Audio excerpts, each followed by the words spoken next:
আজকে যে টপিকের উপর আমি কথা বলবো টপিকটা হচ্ছে peaceful coexistence and communal harmony, শান্তিপূর্ণ সহাবস্থান এবং সাম্প্রদায়িক সম্প্রীতি। আমাদের বাংলাদেশে সাম্প্রদায়িক সম্প্রীতি আছে না নাই? আবহমান কাল থেকে আমরা মুসলিম, হিন্দু, বৌদ্ধ, খ্রিস্টান, পাহাড়ি, নৃগোষ্ঠী মিলেমিশে একাকার, আমরা সবাই মিলে বাংলাদেশ। আমাদের পারস্পরিক সম্প্রীতি, ভালোবাসা, সৌহার্দ্যপূর্ণ আচরণ, বোঝাপড়া এটা বেশ মজবুত। তবে মাঝে মাঝে আমাদের এই সম্প্রীতির ভেতরে অনেকে ফাটল ধরাতে চায়। আমরা যে সুখে আছি, শান্তিতে আছি, এটা অনেকের ভালো লাগে না। আমাদের মধ্যে সাম্প্রদায়িক সম্প্রীতি, সৌহার্দ্যপূর্ণ আচরণ, ভালোবাসা এটা আবহমান কাল ধরে আছে। তার প্রমাণ আমরা তাফসিরুল মাহফিলের আয়োজন করলে আমাদের হিন্দু ভাইরা ডিস্টার্ব করে না, ঠিক কিনা? এবং আমি যদি বলি হাত তোলেন, হিন্দু ধর্মের কারা কারা এসেছেন, কত শত কত হাজার যে হাত উঠবে, আপনি অবাক হয়ে যাবেন। আমি চাচ্ছি না হাত উঠাতে। So it's our responsibility to present our religion to our non-Muslim brothers and sisters. আমাদের অমুসলিম ভাই বোনদের কাছে ইসলামের সৌন্দর্য তুলে ধরা এটা আমাদের দায়িত্ব। We all are the ambassador of Islam. আমরা প্রত্যেকে দায়িত্বশীল, আমরা প্রত্যেকে এক একজন ইসলামের অ্যাম্বাসেডর। আলহামদুলিল্লাহ বলেন। সো আমরা যেন ইসলামের বিউটিটাকে তুলে ধরতে পারি এবং এই যে সম্প্রীতি এটাকে যেন আমরা অটুট রাখতে পারি। আদতে বাংলাদেশের ইতিহাস বলে আমাদের দেশে কোনো দাঙ্গা নাই, আছে? আমরা ভাই ভাই, আওয়াজ করে বলুন তো আমরা কি ভাই ভাই। কিন্তু কিছু দুষ্ট লোক আছে, তারা আমাদের সম্পর্কের মধ্যে ফাটল ধরাতে চায়, মাঝে মাঝে ঝগড়া লাগাতে চায়। দেখবেন পত্রপত্রিকায় দেখা যায় বিভিন্ন ধর্মীয় উপাসনালয়গুলোতে হামলা চালানো হয়। এগুলো রাজনৈতিক উদ্দেশ্য প্রণোদিত, এগুলোর সাথে ইসলামের কোনো সম্পর্ক নাই। এজন্য এই দুর্বৃত্তদের ব্যাপারে আমাদের সাবধান থাকতে হবে, আমরা সংঘবদ্ধ থাকতে। এই যে আমাদের পিসফুল কোএক্সিস্টেন্স, শান্তিপূর্ণ সহাবস্থান, যেদিন হিন্দুদের পূজা অনুষ্ঠান আমরা ওই দিন তাফসির মাহফিল করি না, ঠিক কিনা বলেন? যেদিন আমাদের তাফসিরুল কোরআনের প্রোগ্রাম, ওই দিন আমাদের হিন্দু ভাইরা ডিস্টার্ব করে না। সুবহানাল্লাহ। হিন্দুদের পূজা অনুষ্ঠানে আইন শৃঙ্খলা বাহিনীর পাশাপাশি মাদ্রাসার ছাত্ররা যে সেখানে পাহারা দেয়। গোটা পৃথিবীতে এই দৃষ্টান্ত আপনি পাবেন। মাদ্রাসার ছাত্ররা তারা তো কোরআনের ধারক, তারা হাদিসের ধারক, তারা কেন মন্দির পাহারা দিবে? এই সম্প্রীতিকে ধরে রাখার জন্য, এই সৌহার্দ্যকে ধরে রাখার জন্য, আমাদের পারস্পরিক ভালোবাসাকে অটুট রাখার জন্য। এখন বলেন, আমাদের এই ভালোবাসা অটুট থাক, আমরা চাই কি চাই না? আল্লাহ এই দেশকে তুমি বরকতময় করো, বাংলাদেশকে তুমি শান্তিময় করো। প্রিয় ভাইরা, আমি বলেছিলাম আমার আলোচনার বিষয় হচ্ছে শান্তিপূর্ণ সহাবস্থান, সাম্প্রদায়িক সম্প্রীতি। আমরা দেখব ইসলাম আমাদেরকে কি কি দিক নির্দেশনা দেয়। আল্লাহ রাব্বুল ইজ্জা ওয়াল জালাল তিনি ইরশাদ করছেন, ওয়ালা তাসুব্বুল্লাযীনা ইয়াদউনা মিন দুনিল্লাহি ফায়াসুব্বুল্লাহা আদওয়ান বিগাইরি ইলম কাযালিকা যায়্যান্না লিকুল্লি উম্মাতিন আমালাহুম সুম্মা ইলা রাব্বিহিম মারজিউহুম ফায়ুনাব্বিউহুম বিমা কানু ইয়ামালুন। রব্বুল আলামিন বলেন, গোলাম ও আমার ইমানদার বান্দারা, শোনো শোনো, লা তাসুবুল্লাযীনা ইয়াদউনা মিন দুনিল্লাহ ফায়াসুবুল্লাহা আদওয়াম বিগাইরি ইলম। ও আমার বিশ্বাসী বান্দারা, যারা আল্লাহকে ব্যতি রেখে দেব দেবীর পূজা করে, তোমরা খবরদার তাদের গালি দিও না। যদি ওই দেবতাদেরকে গালি দাও তাহলে ভুলবশত, শত্রুতাবশত তারা তোমাদের রব আল্লাহকে গালি দেবে, ঠিক কিনা? তোমরা যদি তাদের দেবতাদের গালি দাও, ওরা রেগে তোমার আল্লাহরে গালি দিবে, তাহলে আল্লাহরে গালি খাওয়ানোর কারণ হয়ে গেলাম আমি। রব্বুল আলামিন বলেন, খবরদার দেবতাদেরকে গালি দিও না। তাহলে ওরা তোমার রব আল্লাহরে গালি দেবে। প্রতিটি জাতির জন্য তাদের কাজকে আমি আল্লাহ সুশোভিত করে রেখেছি, তারা সবাই একদিন আমার কাছেই ফিরে আসবে। এরপর আমি রব্বুল আলামিন তাদের আমলনামা তাদেরকে জানিয়ে দেব। সুবহানাল্লাহ পড়ে। তাহলে প্রিয় ভাইরা, ইসলাম আমাদেরকে শিখায়, সূরাতুল আনআমের 108 নম্বর আয়াত থেকে আমরা বুঝলাম কোন ধর্মকে ছোট করা যাবে না। অন্য ধর্মকে ছোট করা মানে ইসলামকে ছোট করা। আর অন্য ধর্মের দেবতাকে যদি আপনি গালি দেন, ওরা ইসলাম থেকে দূরে সরে যাবে। যাও ইসলামের প্রতি আকৃষ্ট হয়েছিল আর কোনোদিন ইসলামের ধারে কাছে আসবে না। আওয়াজ করে বলেন ঠিক কিনা? এজন্য কখনো কোনোদিন অন্য ধর্মের দেবতাদেরকে গালি দেয়া যাবে না। অন্য ধর্মের কোন দেবতাদেরকে আমরা গালি দিব না, গালি দিব না, বরং ইসলামের beauty, the beauty of Islam, ইসলামের সৌন্দর্যকে আমরা তুলে ধরব। আমরা যদি বিশ্বনবী সাল্লাল্লাহু আলাইহি ওয়াসাল্লামের জীবনের দিকে তাকাই, তাহলে আমি দেখব বিষ্ণু ইসলাম মক্কাতে কিংবা মদিনাতে অন্য ধর্মের লোকদের সাথে খুব পিসফুলি লাইফ লিড করেছেন। হোক মুশরিক, হোক খ্রিস্টান, হোক ইহুদি, বিশ্বনবী সবার সাথে মিলেমিশে ছিলেন। আলহামদুলিল্লাহ বলেন। ইসলাম হচ্ছে পিসফুল রিলিজিয়ান। অন্য ধর্মের প্রতি সহনশীলতার সবক ইসলাম আমাদেরকে দেয়।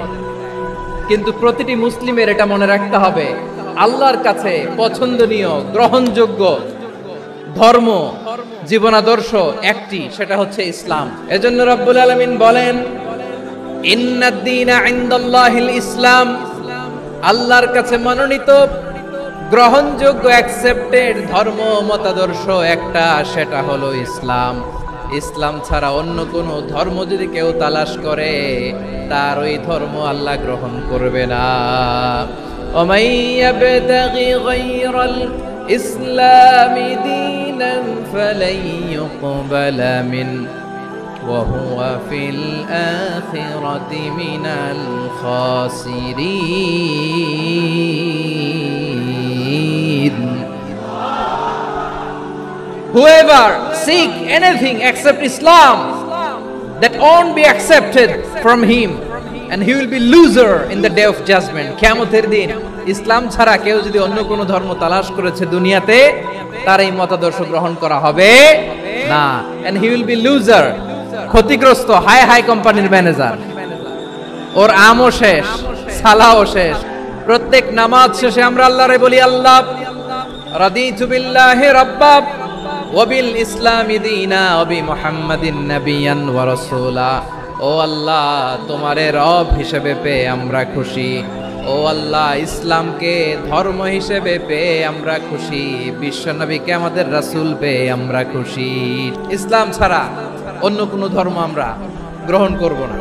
আল্লাহর কাছে অ্যাকসেপ্টেড রিলিজিয়ান একটা, সেটা ইসলাম। তো বিশ্বনবী সাল্লাল্লাহু আলাইহি ওয়াসাল্লাম মক্কাতে কিংবা মদিনাতে খুব পিসফুলি এক্সিস্ট করেছেন, যে কোনো ধর্মের সাথে মিলেমিশে চলেছেন। তার প্রমাণ আমরা যদি রাসূল সাল্লাল্লাহু আলাইহি ওয়াসাল্লামের বায়োগ্রাফির দিকে তাকাই, তাহলে দেখব তিনি মুশরিকদের সাথে পিস ট্রিটি করেছেন, শান্তি চুক্তি, পিস ট্রিটি, পিস এগ্রিমেন্ট। আপনারা হুদাইবিয়ার সন্ধির নাম শুনেছেন? 6ষ্ঠ হিজরিতে বিষ্ণু ইসলাম মুশরিকদের সাথে এই ট্রিটি করেছেন, চুক্তি।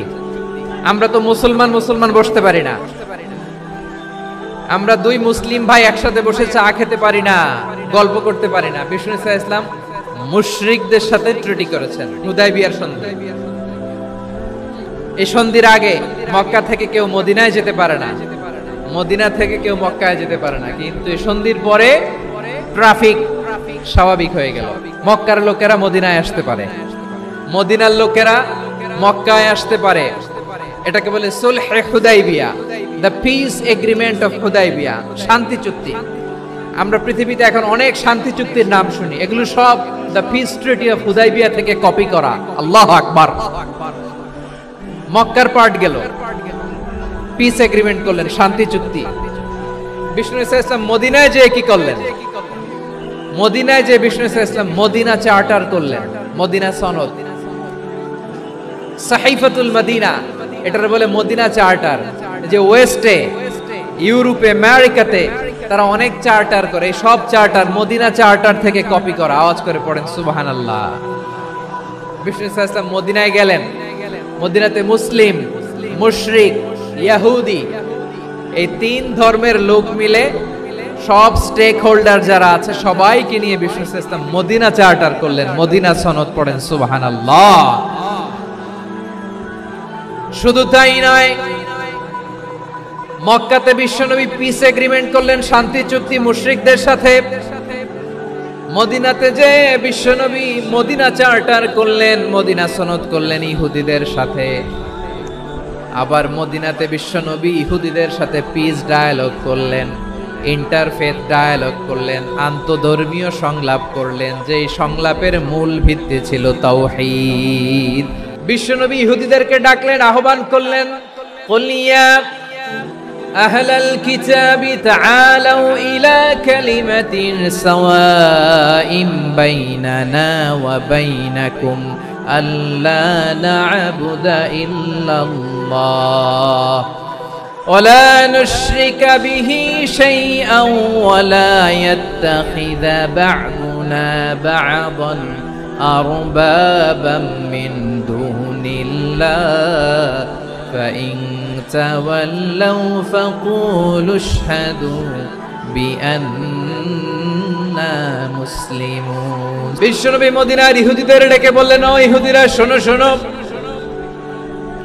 আসো এমন একটা আদর্শের প্রশ্নে আমরা একত্রিত হই, যে আদর্শের প্রচার তোমাদের নবীরাও করেছে, আমিও করি, যে আদর্শের কথা তোমাদের পবিত্র ধর্মগ্রন্থগুলোতে আছে, আমার কোরআনেও আছে। সেটা হলো তাওহীদ।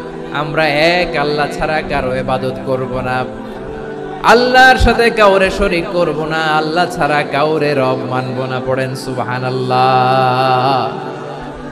তাহলে আমার প্রিয় লালমনিরহাটের ভাইরা, মদিনাতে যে তিনি মদিনা চার্টার করলেন, মদিনা সনদ, পিস ডায়ালগ করলেন, শান্তির সংলাপ, ইন্টারফেথ ডায়ালগ করলেন, আন্তধর্মীয় সংলাপ, যার ভিত্তি ছিল তাওহীদ। তাহলে অন্য ধর্মের প্রতি সব সময় ইসলাম সহনশীল, টলারেন্স। যদি আপনি দেখতে চান ইসলামের নবী বিশ্ব নবীর দিকে তাকান, ঠিক কিনা বলেন? আমরা তো সংখ্যালঘুদের রাইটস প্রোটেক্ট করার জন্য কত আইন বানাই, কত বৈঠক করি, কত সংবাদ সম্মেলন করি। বিষ্ণু সাল্লাল্লাহু আলাইহি ওয়াসাল্লাম সংখ্যালঘুদের রাইটসের ব্যাপারে, অধিকারের ব্যাপারে যে কথা বলেছেন, শুনলে আপনি অবাক হয়ে যাবেন।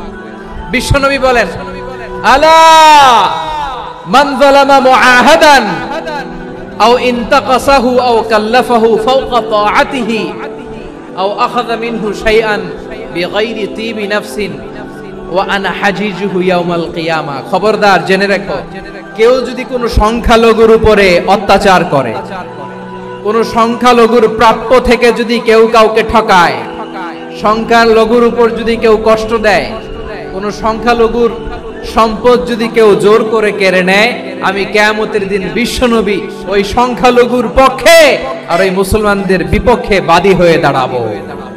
আল্লাহ।